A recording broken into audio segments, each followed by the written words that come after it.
SDV news కి స్వాగతం. ముందుగా ఈనాటి ముఖ్య అంశాలు. ఉమ్మడి ఏపీ మాజీ సీఎం దివంగత రాజశేఖర్ రెడ్డి 75వ జయంతి సందర్భంగా ఇడుపులపాయలోని ఆయన సమాధి వద్ద నివాళులర్పించిన భార్య విజయలక్ష్మి, కుమారుడు మాజీ సీఎం వైఎస్ జగన్, కుమార్తె షర్మిలతో పాటు వారి కుటుంబ సభ్యులు. తన పార్టీ శ్రేణులకు గట్టిగా వార్నింగ్ ఇచ్చిన జనసేన పార్టీ అధినేత AP deputy CM Pawan Kalyan, ప్రభుత్వానికి వ్యతిరేకంగా అధికారులను కించపరిచేలా జనసేన నేతలు మాట్లాడరాదని స్పష్టం. నేటి నుంచి 20 జిల్లాల్లో ఉచితంగా ఇసుక పంపిణీ. ఈ మేరకు అన్ని ఏర్పాట్లు పూర్తి చేసిన అధికారులు.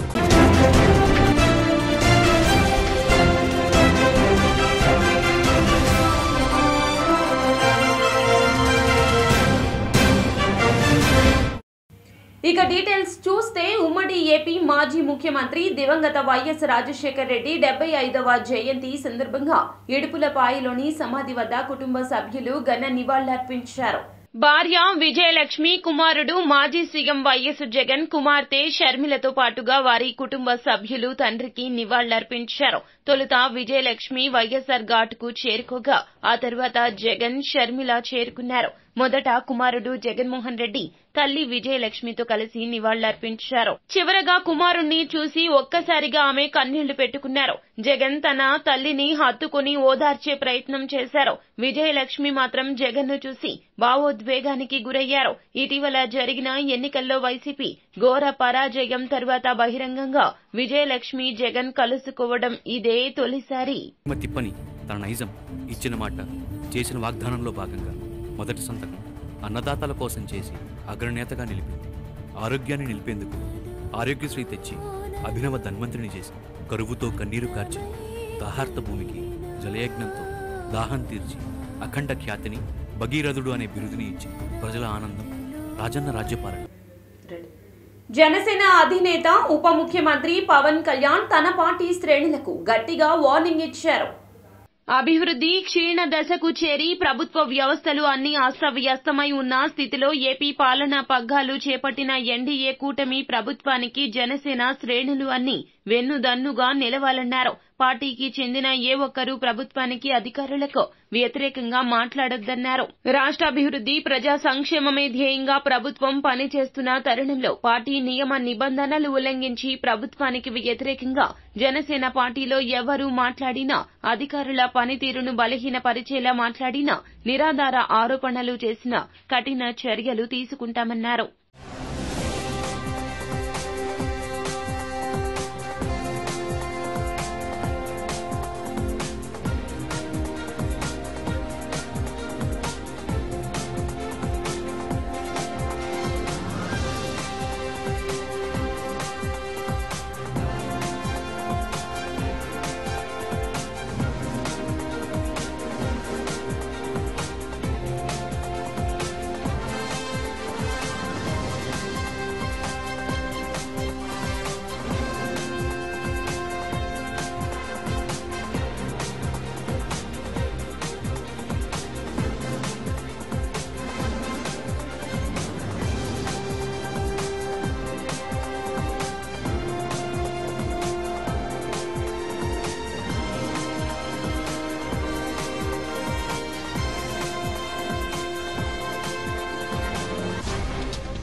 ఇసుక విధానంలో డిజిటల్ చెల్లింపులకు అధికారులు అన్ని ఏర్పాట్లు చేపట్టారు. 5 ఏళ్లుగా వైకాపా ప్రభుత్వం ఇసుకను విక్రయించి చెల్లింపులను నగదు రూపంలో తీసుకుని పెద్ద ఎత్తున అక్రమాలకు పాల్పడింది. తాజాగా ఎన్డీఏ ప్రభుత్వం ఉచిత ఇసుక విధానం అమలు చేయాలని నిర్ణయించింది. ఇందులోనూ ఎలాంటి నగదు లావాదేవీలు లేకుండా డిజిటల్ చెల్లింపులు మాత్రమే స్వీకరిస్తూ పారదర్శక విధానం అమలు చేయనుంది.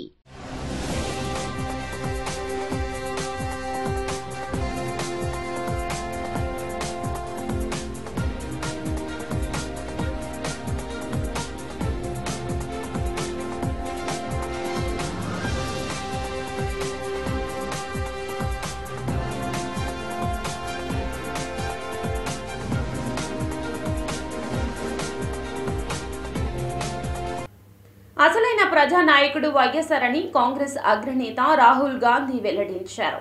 దివంగత నేత మాజీ ముఖ్యమంత్రి వైఎస్ రాజశేఖర్ రెడ్డి 75వ జయంతి సందర్భంగా రాహుల్ గాంధీ నివాళులర్పించారు.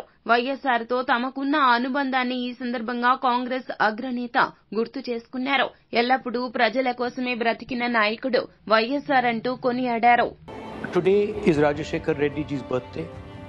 A true leader of the masses, a person who felt for the people of Andhra Pradesh, who believed in the people of Andhra Pradesh and who lived for the people of Andhra Pradesh. It's a tragedy that we lost him, and I'm absolutely certain that if he was here today, Andhra Pradesh would be a completely different place. It would not be facing the tragedies, the difficulties it is facing today. Sharmila ji is his daughter. I've got to know her well. I'm confident that she's going to take forward Rajashekhar Reddy ji's legacy, and she's going to do it because she has the same sentiment, the same tenacity, the same grit and the same affection and love for the people of Andhra Pradesh that he had. I personally learnt a lot from Rajashekhar Reddy ji. My Bharat Jodo Yatra, the walk from Kanyakumari to Kashmir, was inspired by Rajashekhar Reddy ji's yatra across Andhra Pradesh. I remember seeing the visuals of Rajashekhar Reddy ji walking through the heat, walking through the rain, and walking with the people of Andhra Pradesh. And we took some of those ideas and we merged them into our Bharat Jodo Yatra. I'd like to wish you all the best for Rajashekhar Reddy ji's birthday. We will remember him with love and affection. Thank you.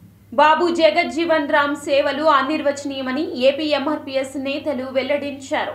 మాజీ ఉప ప్రధాని doctor బాబు జగజ్జీవన్ రామ్ వర్ధంతి సందర్భంగా Gandhinagar MRPS కార్యాలయం నందు MRPS నేతలు ఆయన చిత్రపటానికి నేడు పూలమాలలు వేసి నివాళులర్పించారు. ఈ సందర్భంగా పలువురు వక్తలు మాట్లాడుతూ భారతదేశం గర్వించదగ్గ మహనీయుల్లో బాబు జగజ్జీవన్ రామ్ ముందు వరుసలో ఉంటారన్నారు. స్వాతంత్ర సమర యోధులుగా ఉప ప్రధానిగా దేశ సేవకు అంకితమైన ఆయన జీవితం స్ఫూర్తిదాయకమంటూ ప్రశంసించారు.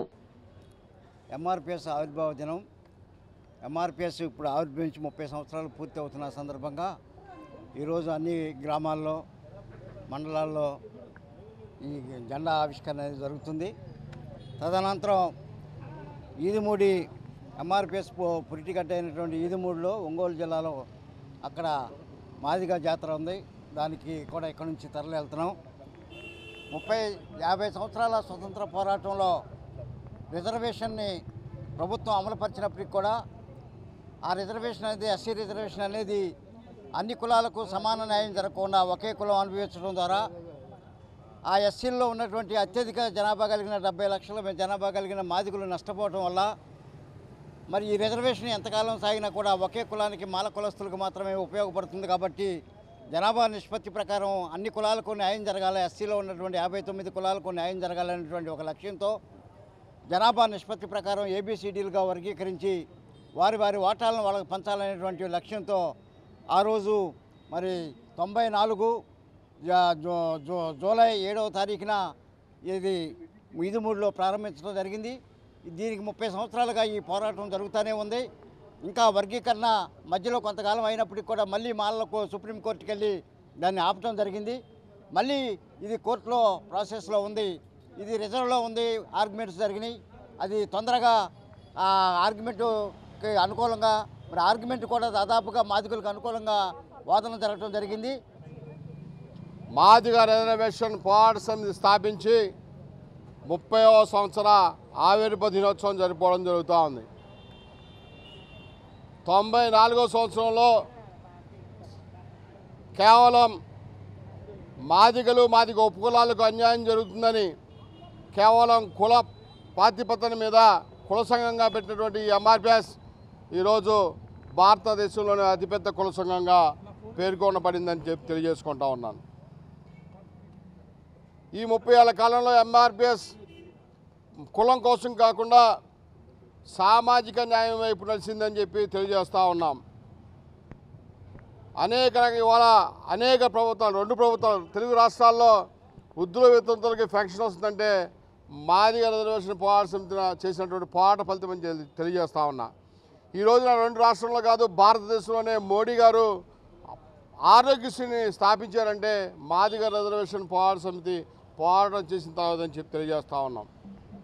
కానీ ఇన్నాళ్ళు సామాజిక ఉద్యమం మాతో పాటు మా యొక్క లక్ష్యం కోసం ఏర్పడినటువంటి ఎంఆర్పిఎస్ సామాజిక వైపు కూడా చూస్తుందని చెప్పి తెలియజేస్తూ ఈ రోజున ఘనంగా ప్రకాశం జిల్లా ఎక్కడైతే ఎంఆర్పిఎస్ పుట్టిందో పుట్టిగడ్డైనటువంటి ప్రకాశం జిల్లా సంతానోతులపాడు మండలం ఈదుమూడి గ్రామంలో మరి 5 రాష్ట్రాల నుంచి ప్రతినిధులు కార్యకర్తలు వేలాదిగా వచ్చి మరి అక్కడ పెద్ద జాతర చేయబోతున్నాం. ఈ కార్యక్రమం అయిన వెంటనే మేము కూడా మా జిల్లా నుంచి వందలాది మందిగా మరి నా ఎన్టీఆర్ జిల్లా నుంచి ఆ యొక్క కార్యక్రమానికి వెళ్తాం. దేశంలో ఏటా వేలాది మంది గుండె జబ్బులతో మృత్యువాత పడుతున్నారని డాక్టర్ ఏ పూర్ణానంద్ వెల్లడించారు. యువత చిన్న వయసులోనే ప్రాణాలు పోగొట్టుకుంటున్నారన్నారు. అజిత్ సింగ్ నగర్ లోని శ్రీరామ్ ఇంగ్లీష్ మీడియం స్కూల్లో ఉచిత గుండె సంబంధిత వైద్య శిబిరం నిర్వహించారు. కిరణ్ తేజ చారిటబుల్ ట్రస్ట్ ద్వారా 500 మందికి ఆరోగ్య పరీక్షలు చేశారు. వీరిలో 20 మందికి గుండె ప్రమాద వ్యాధి వచ్చే ప్రమాదాన్ని గుర్తించారు. వైద్యుల సలహాలు అందించారు. ట్రస్ట్ చైర్మన్ చెదలవాడ భానుప్రసాద్, ముఖ్య mentor doctor MC Das, doctor Anjith Upputuri, CH Baburao పాల్గొన్నారు. గురించి ఎస్పెషల్లీ చిన్న వయసు వాళ్ళలో వచ్చే గుండె జబ్బు గురించి అవగాహన కల్పించడానికి, కనుక్కోవటానికి, వాటికి చేసే నివారణ పద్ధతుల గురించి, అసలు జబ్బులు ఎందుకు వస్తున్నాయి, దానికి కారణాలు ఏంటి అనే దాని గురించి ఇక్కడ క్యాంప్ నిర్వహించడం జరుగుతుంది. భానుప్రసాద్ గారు ఎక్స్ సబ్ కలెక్టర్ విజయవాడ, తన ఆధ్వర్యంలో కిరణ్ తేజ చారిటబుల్ ట్రస్ట్ ఆధ్వర్యంలో ఇక్కడ క్యాంప్ జరుగుతుంది. అందరికీ పరీక్షలు చేయటము, హార్ట్కి సంబంధించి స్క్రీనింగ్ పరీక్షలు అన్నీ చేసి గుండె జబ్బు ఉన్న వాళ్ళకి ఎటువంటి జాగ్రత్తలు తీసుకోవాలి, వచ్చే వాళ్ళకి ఎటువంటి నివారణ పద్ధతులు ఆచరించాలని చెప్పడం జరుగుతుంది. ఈ క్యాంప్కి ఒక 100 మందికి సెలెక్ట్ చేసి రిజిస్టర్ చేసి వాళ్ళందరికీ అన్ని టెస్టులు చేసి వాళ్ళ వెయిట్, హైట్, తర్వాత blood sugars, cholesterol, ECG, echo ఇటువంటి అన్ని పరీక్షలు చేసి వాళ్ళకు ఒక హెల్త్ రికార్డ్ క్రియేట్ చేయడం జరుగుతుంది. అది చేసి వాళ్ళకి ఫోన్లో పంపించడం కూడా చేయటం జరుగుతుంది. సో ఇటువంటి మంచి అవకాశము, మంచి ఒక పద్ధతి ప్రకారం జరుగుతున్న వైద్య పరీక్షలు, వాటిని ప్రాపర్గా డాక్యుమెంట్ చేయటం, అది మళ్ళీ పేషెంట్కి ఇవ్వటం అనేది జరుగుతుంది. సో దీని తర్వాత వాటిని మళ్ళీ ఫాలోఅప్ చేసి వాళ్ళకి అవసరమైన పరీక్షలు, యాంజియోగ్రామ్ అటువంటివి కూడా ఫ్రీగా చేయటం జరుగుతుంది. ఇవన్నిటినీ ప్రజలు ఉపయోగించుకొని వాళ్ళ ఆరోగ్యం గురించి అవగాహన పెంచుకొని ఒకవేళ నివారించగలిగే జబ్బులు ఉంటే నివారించడం ఎంతో అవసరమని, ఇప్పుడు మనకున్న సమాజంలో గుండెపోట్లు ఎస్పెషల్లీ చిన్న వయసు వాళ్ళలో పెరగటం అనేది మనం రెగ్యులర్గా చూస్తున్నాం. సో దీని విషయంలో ఇటువంటి క్యాంప్స్ ఎంతో ఉపయోగపడతాయి. ప్రసాద్ గారు ట్రస్ట్ ఆధ్వర్యంలో యువతలో గుండె జబ్బులు నివారించడానికి, మరణాలను నివారించడానికి వారందరికీ పరీక్షలు చేసే ఒక మెడికల్ క్యాంపుల్ని, పరీక్షా క్యాంపుల్ని నిర్వహించడం చాలా సంతోషం. ఏదో ఒకసారి చేసి వదిలేస్తారు, అలా కాకుండా వాళ్ళ కుమారుడు అతి తక్కువ వయసులో 30 ఏళ్ల వయసులోనే సడన్గా హార్ట్ అటాక్తో చనిపోవడంతో బాధ ఉంటుంది. కానీ బాధ నుంచే కాకుండా మళ్ళీ ఎవరికి ఇటువంటి జరగకూడదు, మనం వీలైనంత మేరకు ఏదో సహాయం చేయాలనే ఉద్దేశంతో 7 క్యాంపులు ఇప్పటికి అయిపోయి ఇది 8వ క్యాంపు వరుసగా నిర్వహించడం చాలా అభినందించాల్సిన విషయం.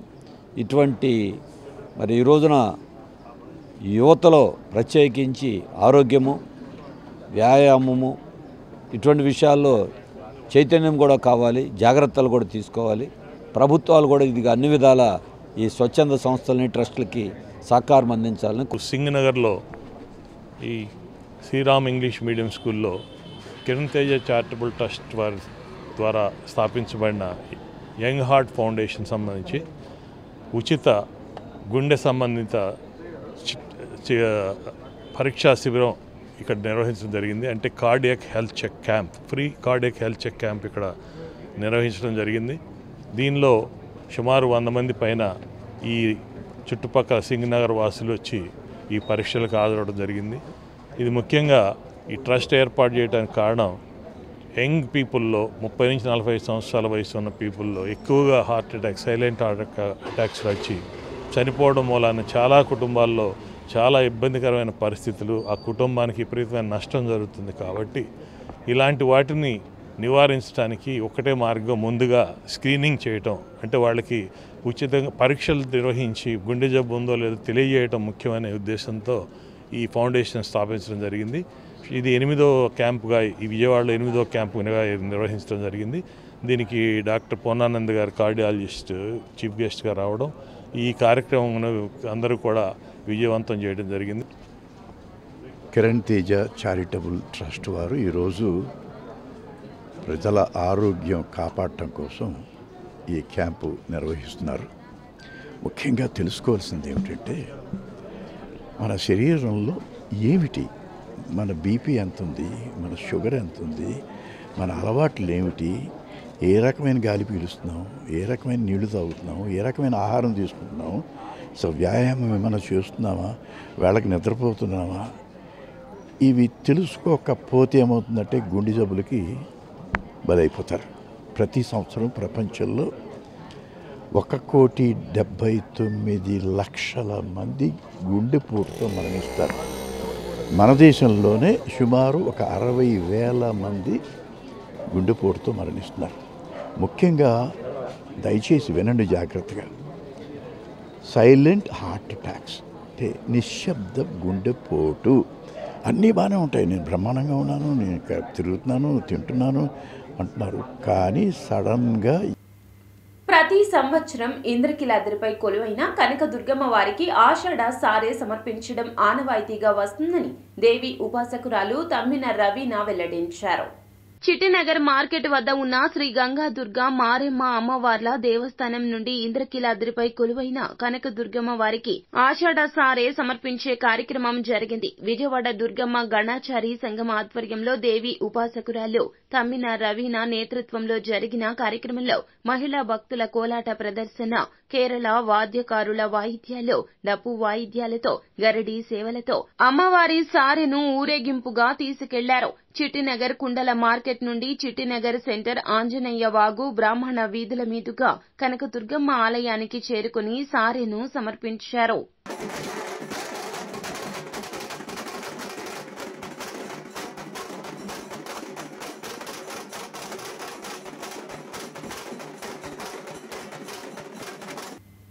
ఏపీ మంత్రి నారా లోకేష్ 25 మంది దివ్యాంగ విద్యార్థుల భవిష్యత్తును కాపాడారు. ఏపీ ఇంటర్మీడియట్ బోర్డు నిబంధనల ప్రకారం దివ్యాంగులకు లాంగ్వేజ్ సబ్జెక్టులు రెండింట్లో ఒకదానికి మినహాయింపు ఉంటుంది. మినహాయింపు పొందిన లాంగ్వేజ్ సబ్జెక్టులతో కలిపి మార్కుల మెమోలో 5 సబ్జెక్టుల సంబంధించిన మార్కులు ఉంటాయి. మినహాయింపు పొందిన సబ్జెక్టుకు సంబంధించి సర్టిఫికేట్లో ఇంటర్మీడియట్ బోర్డు వారు ఎప్పటినుంచో ఈ అని మాత్రమే పేర్కొంటూ సర్టిఫికేట్ జారీ చేస్తున్నారు. అయితే కొన్ని ఐఐటీలు, ఎన్ఐటీల్లో సెకండ్ లాంగ్వేజ్ సబ్జెక్టుకు సంబంధించిన సర్టిఫికేట్లో ఈ స్థానంలో నిర్దిష్ట కనీస మార్కులు ఉంటేనే కళాశాలలో ప్రవేశానికి అవకాశం కల్పిస్తారు. ఈ విషయాన్ని ఏపీకి చెందిన కొందరు దివ్యాంగ విద్యార్థులు రాష్ట్ర విద్యాశాఖకు తెలియచేయగా విద్యాశాఖ స్పందించి ఈ స్థానంలో కనీస మార్కులు 35 అని పేర్కొంటూ ఆ మేరకు వివరాలు పొందుపరచి తాజా సర్టిఫికేట్లు జారీ చేసింది.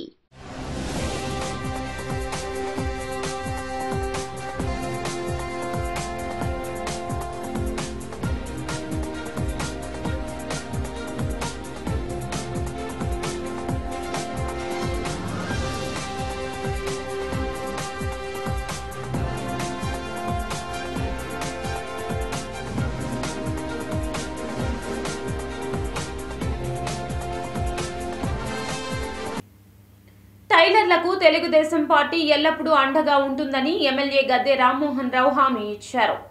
గాంధీనగర్ ప్రెస్ క్లబ్ లో టైలర్స్ అసోసియేషన్ ఆత్మీయ సమావేశం జరిగింది. ఈ కార్యక్రమానికి ముఖ్య అతిథిగా తూర్పు నియోజకవర్గ ఎమ్మెల్యే గద్దె రామ్మోహన్ పాల్గొన్నారు. ఈ సందర్భంగా ఆయన మాట్లాడుతూ టైలర్స్ సంక్షేమం కోసం ప్రత్యేకంగా ఒక ఫెడరేషన్ ఏర్పాటు చేయడంతో పాటుగా టైలర్స్ సంక్షేమానికి ఆ ఫెడరేషన్ చర్యలు తీసుకునే విధంగా సీఎం చంద్రబాబుతో మాట్లాడతానంటూ హామీ ఇచ్చారు. ఆంధ్ర రాష్ట్రంలో ఉన్న అన్ని జిల్లాల టైలర్స్ అసోసియేషన్లన్నీ కూడా ఇక్కడ సమావేశం అవడం జరిగింది. వాళ్ళ యొక్క ప్రధానమైన కోరిక ఫెడరేషన్ ఇవ్వటమే కాకుండా దాన్ని సమృద్ధిగా పనిచేసే అవకాశాలు కల్పించడమే కాకుండా పేద టైలర్స్కి సహాయంగా ఉండే విధంగాను వాళ్ళకి ఏజ్ని బట్టి వచ్చే పెన్షన్లు కూడా ఏదైతే చేతి వృత్తి పనులు వాళ్ళకి 50 సంవత్సరాలకి పెన్షన్ ఇవ్వాలని చెప్పి నారా చంద్రబాబు నాయుడు గారి ప్రభుత్వం నిర్ణయించుకుందో దాని టైలర్స్ కూడా ఇంప్లిమెంట్ చేయాలని చెప్పి, అంతేకాకుండా నూతన టెక్నాలజీ నూతన మిషనరీస్ని పరిచయం చేసే విధంగా ఎప్పటికప్పుడు వాళ్ళ స్కిల్ని వాళ్ళలో నైపుణ్యాన్ని అభివృద్ధి పరిచే విధంగా ప్రభుత్వం సహకరించాలని, అదేవిధంగా ఈ సొసైటీలకు కానీ లేకపోతే టైలర్స్కి కానీ బ్యాంకుల ద్వారా లోన్లు ఇప్పించి దానిలో సబ్సిడీ కూడా ఉండి ఆ లోన్ల ద్వారా వాళ్ళు నైపుణ్యాన్ని వ్యాపారాన్ని కూడా పెంచుకునే విధంగా ఈ టైలర్స్ సహకరించే విధంగా ఉండాలని చెప్పి, ఈ టైలర్స్కి అనేక సందర్భాల్లో ఏ అవసరం ఉన్నా కూడా ప్రభుత్వాలు ఆదుకునే విధంగా ఫెడరేషన్ ద్వారా జరగాలని చెప్పి ఆ యొక్క కోరికని ఖచ్చితంగా ముఖ్యమంత్రి గారి దృష్టికి తీసుకెళ్ళమని నన్ను కోరటం జరిగింది. అది నా బాధ్యతగా ముఖ్యమంత్రి గారి దృష్టికి తీసుకెళ్ళి ఒక సమర్థమైన ఫెడరేషన్ ఏర్పాటు చేయడానికి నేను నా వంతుగా సహకరిస్తాను కూడా తెలియజేస్తాను. కూడా ఈ ఒక టైలర్స్ వాళ్ళకు ఒక ఫెడరేషను, వాళ్ళకు ఒక సంఘం అనేది ఉన్నది. ఇక్కడ ఆ ఫెడరేషన్ ఏర్పాటు చేశారు కానీ మరి దానివల్ల ఫలితాలు అనేది జరగలేదు. దాని ఇంప్లిమెంట్ కోసం దాదాపు 15 సంవత్సరాల నుంచి మా వాళ్ళు తిరుగుతా చేస్తూ ఉన్నారు. మరి గతంలో కొంతమంది చైర్మన్లు నియమించడం జరిగింది. మరి ఆ చైర్మన్ల ద్వారా కూడా గవర్నమెంట్ మన ఇప్పుడున్న టీడీపీ పార్టీ చంద్రబాబు నాయుడు గారు 1 సంవత్సరం కాలం పొడిగించి దాన్ని చేశారు. ఆ సంవత్సరంలో టైం అయిపోయేందుకు ఎలక్షన్ వచ్చింది. వారి తర్వాత ఇంకో పార్టీ వచ్చారు. వారు మళ్ళీ ఇంకో చైర్మన్ గారిని చేయటం జరిగింది. వారు కూడా ఎలాంటి సహాయ సహకారాలు అందించడానికి చేయడానికి జరగపోగా మరి ఈనాడు రాష్ట్రంలో అనేక మంది పేద టైలర్స్ దీని మీద జీవిస్తున్నారు. ప్రతి మనిషికి ఒక అందాలు తీర్చిదిద్దటానికి ఈ కళా నైపుణ్యం గల టైలర్స్ మాకంటే కూడా చాలా గొప్ప కళాకారులు ఉన్నారు. వాళ్ళందరినీ కూడా గుర్తించి మరి ఏదో ఒకటి ఇతర చేతి వృత్తుల వారిలాగా వాళ్ళకు కూడా సహాయ సహకారాలు అందించండి. ఇప్పుడు మిగతా వాటికి ఫెడరేషన్లు ఉన్నాయి, కార్పొరేషన్లు ఉన్నాయి. అలాగే టైలర్స్ కార్పొరేషన్ అనేది ఏర్పాటు చేస్తే ఒక ఫెడరేషన్ ఇంప్లిమెంట్ చేస్తే వాటితో పాటు అన్నీ ఇదవుతాయనే ఉద్దేశంతో మరి మా సెంట్రల్ ఎమ్మెల్యే గారు బోండా ఉమా గారికి కూడా విన్నవించాం. ఆయన తప్పకుండా ఈరోజు వస్తానన్నారు. కాకపోతే ఎందుకంటే వాళ్ళు అక్కడ హైదరాబాద్లో సీఎంలు ఇద్దరు సమావేశం ఉండటం వలన చంద్రబాబు నాయుడు గారు మీటింగ్ అక్కడ ఉండటంలో ఆయన అటు వెళ్లాల్సి వచ్చింది. వారు కూడా మా యొక్క సమస్యల్ని అతి త్వరలో తీర్చిదిద్దుతామని ఆయన చెప్పడం జరిగింది. అదేవిధంగా గద్దే రామ్మోహన్ రావు గారు తూర్పు నియోజకవర్గం అయిన వారు కూడా ఇన్వైట్ చేస్తే వారు వచ్చి ఈ సభా సమావేశం విద్యా కానుక సామాగ్రి కొనుగోలులో 780 కోట్ల రూపాయల అవినీతి జరిగిందని టీడీపీ నేత కొట్టేటి హనుమంతరావు వెల్లడించారు. దీనిపై రాష్ట్ర ప్రభుత్వం పూర్తి స్థాయిలో విచారణ చేపట్టి అవకతవకలపై చర్యలు తీసుకోనుందని ఆయన వెల్లడించారు.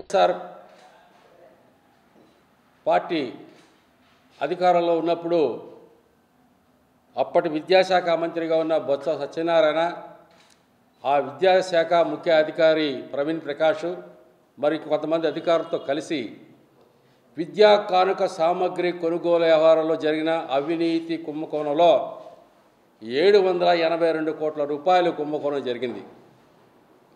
దీని మీద సమగ్రతమైన విచారణ జరిపించి ఈ అవినీతి అక్రమాలు పాల్పడిన అప్పటి విద్యాశాఖ మంత్రిగా ఉన్న బొత్స సత్యనారాయణ పైన, ఆ సంబంధించిన ముఖ్య శాఖ అధికారులపైన రాష్ట్ర ప్రభుత్వం వెంటనే చర్యలు చేపట్టాలి. వైఎస్ఆర్ ముఖ్యమంత్రి జగన్మోహన్ రెడ్డి ముఖ్యమంత్రిగా ఉన్న సమయంలో రాష్ట్రంలోని విద్యని అగోగతి పాలు చేసిన వ్యక్తి బొత్స సత్యనారాయణ. చివరికి మా పార్టీ అధికారంలో మంచి పాలన ఇస్తామని చెప్పుకుంటూ వచ్చిన జగన్మోహన్ రెడ్డి కానీ బొత్స సత్యనారాయణ కానీ వాళ్లకు తొత్తులుగా మారిన అధికారులు కానీ చివరికి చిన్నపిల్లల పేద మధ్యతరగతి కుటుంబానికి చెందిన పిల్లల యొక్క చెందవలసిన విద్యా కానుకల్లో కూడా 782 కోట్ల రూపాయలు. ఇబ్రహీంపట్నం రింగ్ సెంటర్లో గందరగోళ వాతావరణం నెలకొంది. ఒకే రోజు అటు టీడీపీ ఇటు వైసీపీ కార్యక్రమాలు జరిగాయి. పవిత్ర సంగమం వద్ద జలహారతి కార్యక్రమానికి మంత్రి నిమ్మల రామానాయుడు హాజరు కానున్న నేపథ్యంలో స్వాగతం పలకడానికి రింగ్ సెంటర్ వద్ద ఏర్పాట్లు చేశారు టీడీపీ కార్యకర్తలు.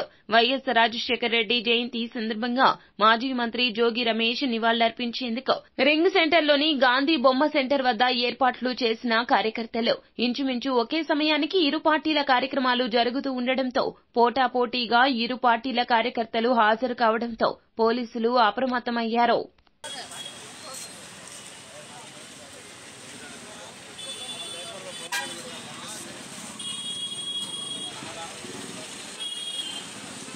వార్తలు ముగించే ముందు ముఖ్య అంశాలు మరోసారి. ఉమ్మడి ఏపీ మాజీ సీఎం దివంగత రాజశేఖర రెడ్డి 75వ జయంతి సందర్భంగా ఇడుపులపాయలోని ఆయన సమాధి వద్ద నివాళులర్పించిన భార్య విజయలక్ష్మి, కుమారుడు మాజీ సీఎం వైఎస్ జగన్, కుమార్తె షర్మిలతో పాటు వారి కుటుంబ సభ్యులు. తన పార్టీ శ్రేణులకు గట్టిగా వార్నింగ్ ఇచ్చిన జనసేన పార్టీ అధినేత AP deputy CM Pawan Kalyan, ప్రభుత్వానికి వ్యతిరేకంగా అధికారులను కించపరిచేలా జనసేన నేతలు మాట్లాడరాదని స్పష్టం. నేటి నుంచి 20 జిల్లాల్లో ఉచితంగా ఇసుక పంపిణీ. ఈ మేరకు అన్ని ఏర్పాట్లు పూర్తి చేసిన అధికారులు. ఎస్డీవీ న్యూస్ సమాప్తం. నమస్కారం.